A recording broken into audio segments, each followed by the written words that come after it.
Hi, Cindy Siak here. I wanted to talk to you today about the 4 different ways you can take title to property when you purchase a home or a piece of land. The first way is tenancy and severalty. This is when one person owns the property. It's not several. Tenancy and severalty means sever. You're severing anyone else's interest in that property. Then you have tenancy by the entirety.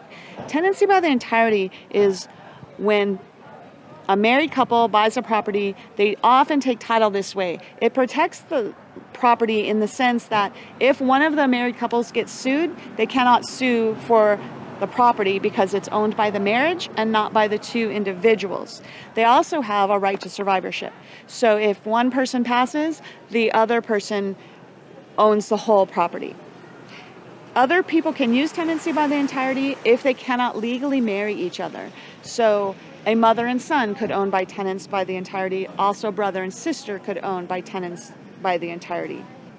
Joint tenancy is when more than one person owns the house, and if anyone passes, the others inherit it. So let's say 4 people own the house, one passes, the other 3 now own the property in thirds. If another one passes, the remaining 2 own the property in equal shares. And then when there's one lone standing person, they own the whole property.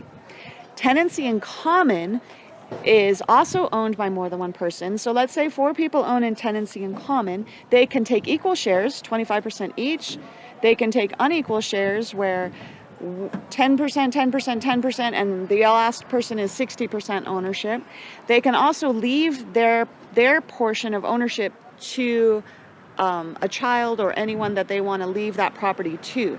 So let's say a brother and sister buy property together, but they want to leave it to their own children. When they pass, they would want to take that as tenants in common.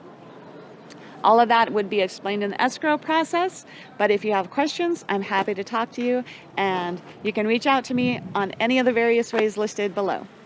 Thanks for tuning in.